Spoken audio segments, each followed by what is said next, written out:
So maybe I go first. I think si ano po, syempre din ako lalayo. Sa same management ko lang, sa LDG, si ano po, si Ate Rob Ginto. Kita naman natin na sobrang active po siya ngayon sa mainstream. Marami na rin siyang ginagampanan sa mga teleserye, karelasyon, wish ko lang, and marami pa pong iba. So, gusto ko maging kagaya niya. Yun po. Sandra. Ako po, ay na-idol ko po sa na nakatawid na ay si AJ Rabal po. Kasi kahit na ang dami niya pong basher, gano'n, talagang nahahandle niya po yun. Yun po. Gian. Ako sa lalaki po, si ano po, si Wilbert. Ayun po. Si Wilbert po talaga kasi I just see myself na parang kakayanin ko din maging katulad niya. Something like that. Okay, thank you. Kay Derek. Derek, ang dami mo ng project sa VMX. Meron ka pa bang parang wish list mo na makatrabaho dito sa mga VMX stars? Actually, madami pa. Hopefully, yan, si Rob, Ginto, talagang, yan, si Jenna. So, ang dami. So, hopefully, makatrabaho mo ngayon. Thank you, Derek. Salamat po, Sir Matt. Next question will be coming from Sir Ian Lee Estrella from Tito Ian. Ay, congratulations pala sa Caesars. Una ko tanong siguro kay Direk. Since Caesars yung title nito and sa generation ng ngayon, pag sinabing Caesars, unang may isip, let's be honest, since GL to is, yun nga, yung position. So, since meron tong play dun sa word or sa title mismo, napansin ko kasi sa mga Viva Max na movies, meron siyang parang nakakatawa, pakinggan na title, pero pag pinanood mo, yung title will make sense dun sa pinaka-story. Dito ba, meron pang mas malalim na message, aside dun sa parang nabanggit nyo kanina, na gusto nyong i-impart sa mga makapanood? Actually, yeah, yung isa din sa dahilan kung bakit Caesar yung title. Siguro, I think, kailangan mo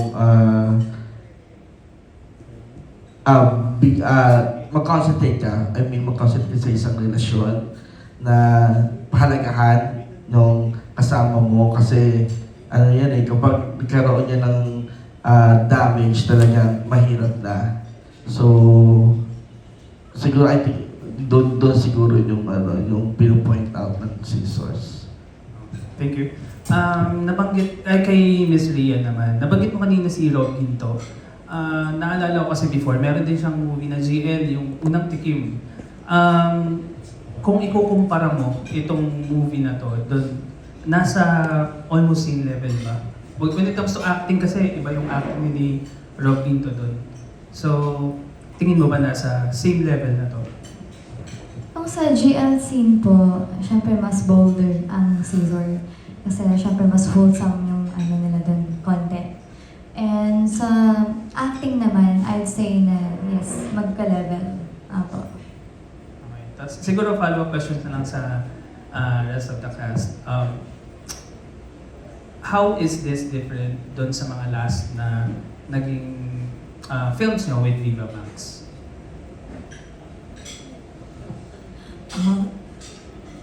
Hindi ko po masasagot yan kasi ito po yung first time kong movie. Sige kay Gian. Sa akin naman is first time kong magkaroon ng threesome scene. So that's the most different sa mga dati kong movie. And usually naman, laging ang character ko talaga, playboy, bad boy, something like that. So yun yung para sa akin, parang yun yung naging kaiba ng movie na to. First time ko talaga yun. So, mas gusto mo ba yung ganun kaysa sa mga ginagawa mo? Actually, para sa akin, kahit ano naman, okay lang naman po. Okay, sige. Yun lang, thank you. Maraming salamat po, Sir Ian. And that wraps up our question and answer. Maraming salamat for your time. Please do stay with us. May I invite our cast and director para imbitahan po ang ating press friends na panoorin ang ating pelikulang Scissors. Go ahead. Yun. So, ini-invite po namin ang lahat na panoorin po, streaming na po ang Scissors sa VMX app for only 169 per month. Siyempre, I am inviting you all to watch our movies and VMX app exclusively. Sobrang mura lang sulit at marami kang matututunan na sa bawat kwento. Yan. And plug ko na rin po yung aking mga social media accounts. You can follow me on my Facebook, Rian Rivera Official, and on my Instagram and TikTok, Miss_Rian.Rivera. Yun po. Thank you so much. Ayun. Ayun po. Hindi po kayo magsisisi pag pinanood nyo. Sulit na sulit ang 160. And I would like to invite everyone of you na panoorin yung Scissors. Showing na siya ngayon sa VMX. And if you want to see Jerry, Karina, and Missy, and Sandra, kung paano kayo paguloyin yung utak, ayun, panoorin yun yung Scissors. Yan. Alright, to our cast and director, tayo po tayo dito sa ating harap ulit for our final photo op. So to our press friends, sige po, go ahead. Take the photos. Maraming salamat po. Please do stay with us. And then right after the photo, invite po yung ating cast and director dito lang po sa side so we can watch again our trailer. Again, Scissors, streaming na po yan simula noong May 8 sa VMX. So please do check it out. Alrighty, maraming salamat po. Thank you very much. Dito muna po tayo to the side, director and cast, para po sa ating